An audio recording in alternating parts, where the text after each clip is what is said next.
Welcome to Millennium News 24 Daily News Update. I am with you. Now details this time. Crews set off a chain of carefully placed explosives Monday to break down the largest remaining span of the collapsed Francis Scott Key Bridge in Baltimore. And with a boom and a splash, the mangled steel trusses came crashing down into the river below. The explosives flashed orange and let off plumes of black smoke upon detonation. The longest trusses toppled away from the grounded Dolly container ship and slid off its bow, sending a wall of water splashing back toward the ship. It marked a major step in freeing the Dolly, which has been stuck among the wreckage since it lost power and crashed into one of the bridges. Support columns shortly after leaving Baltimore on March 26. The collapse killed 6 construction workers and halted most maritime traffic through Baltimore's busy port. The controlled demolition will allow the Dolly to be refloated and restore traffic through the port, which will provide relief for thousands of longshoremen, truckers, and small business owners who have seen their jobs impacted by the closure.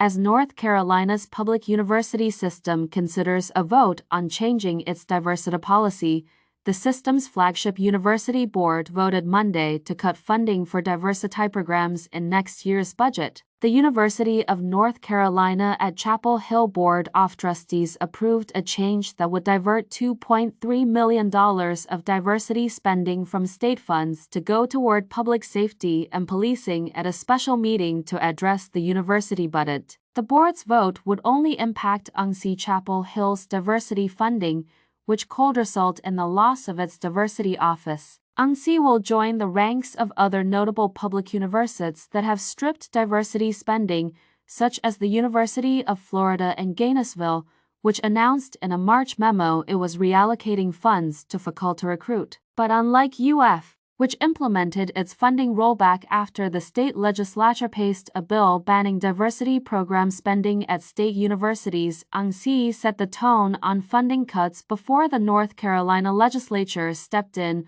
Budget Chair Dave Boliak said, "We're going ahead and, sort of taking a leadership role in this. That's the way I view it," Boliak said on Monday after the vote.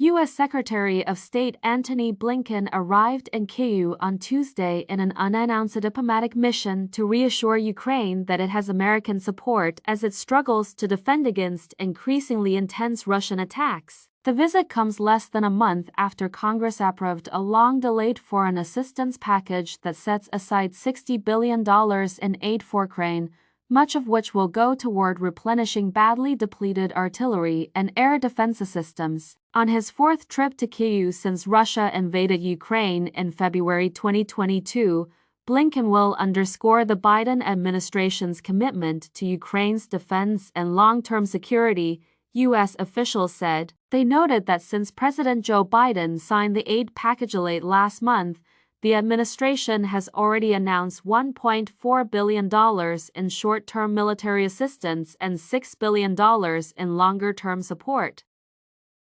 A political action committee that helps Republicans get elected to Congress is doing the unusual spending more than $450,000 to defeat a GOP incumbent. That incumbent, conservative-to-term Representative Bob Good, Arvabal, voted to remove former Representative Kevin McCarthy as House Speaker last fall. It's just the latest example of how money is flowing into ransom some of the 8 Republican lawmakers who voted along with Democrats to oust McCarthy. About $3.3 million has been spent on ads in the Virginia race going into Friday, according to the media tracking firm AdImpact. The ad buys underscore the internal divisions that have cracked open in the Republican Party since McCarthy's ouster. The rancor has split party on important House votes and spilled over into some of this year's primary elections, too. The latest round of ad buys was unveiled on Monday and comes from Defending Main Street,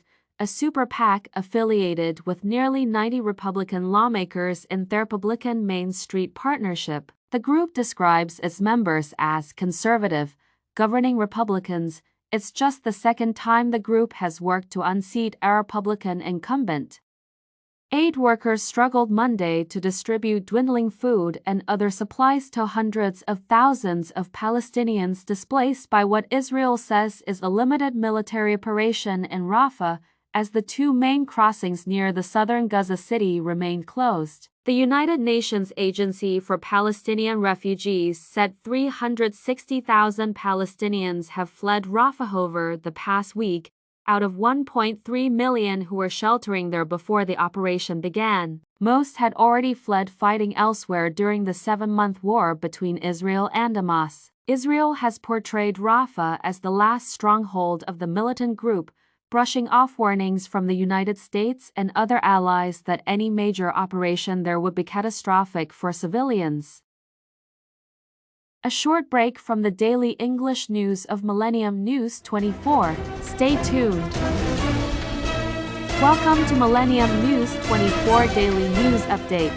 Russian troops were locked in intense battles with Ukrainian soldiers around theme battle town of Ovshinsky in northeast Ukraine on Monday, pushing ahead with a ground offensive that opened a new front and put more pressure on overstretched Ukrainian forces. Moscow's renewed northeast offensive, launched late last week, was the most significant border incursion since the full-scale invasion began. In just 2 days, Moscow has captured from 100 to 125 square kilometers, 38 to 47 square miles that include at least 7 villages, most of them already depopulated, according to 2 open-source monitoring analysts. Vovchansk, among the largest towns in the area whose pre-war population of 17,000 had dwindled to just 2,500 before Russia renewed its ground assault last week, has emerged as a key focus of the pitched battles engulfing the Kharkiv region. By Monday, only 200 to 300 residents remained, said Kharkiv Governor Ola Syniehubov, as Russian forces closed in from 3 sides. The Eurovision Song Contest continued to spawn unprecedented controversy days after the winner was crowned, with the 27-nation European Union lambasting organizers for their incoherence in banning its flag from the concert hall during the final. In an unusually sharp letter, EU Commission Vice President Margarita Skynas wrote to the organizer, the Swiss-based European Broadcast Union, that its ban contributes to discrediting a symbol that brings together all Europeans. In a contest already full of controversy, the European Commission said Monday it plans a very lively discussion with the organizers over the ban. Even though the 27-nation EU did not compete as such, many of its member states did, and the star-spangled blue flag is often seen as a unifier for all involved. For one night only, the utilitarian, concrete basement of London's Tate Modern Museum was transformed into a lush green jungle Monday, and it was the hottest fashion ticket in town. Luxury Italian fashion house Gucci hosted its star-studded cruise collection catwalk at Thameside Modern Art Museum, showing a series of delicate sheer outfits, relaxed denim and daywear, all adorned with the brand's coveted leather bags and other accessories with the double G logo. Actors Paul Mescal and Andrew Scott and singers Dua Lipa and Solange Knowles were among celebrities perched on the front row. Also in attendance were Salma Hayek and her husband, Francois-Henri Pinault, who is chair and CEO of Kering Gucci's parent company. The big-budget event displayed the first cruise collection by Sabato De Sarno, who was named Gucci's creative director last year and debuted his women's wear designs in September. Gucci normally stages its shows in Milan, but like other fashion powerhouses, it chooses locations around the world to show off its cruise collections that shows in between the main spring and autumn displays. Even when it's supposed to be somewhat easy, the Boston Celtics have a weird way of making things hard. On Monday night, they nearly stumbled against an overmatched Cleveland team. Jason Tatum scored 33 points with LeBron James watching from a courtside, and the Celtics beat the severely short-handed Cavaliers 109-102 in Game 4 to take a commanding 3-1 lead in their Eastern Conference semifinal series. Jaylen Brown added 27 for the Celtics, who can close out Cleveland with a win in Game 5 on Wednesday night at home. It took us a little while to get going and stop ball watching and play some basketball, Brown said. Game 6, if necessary, will be back at Rocket Mortgage Fieldhouse on Friday.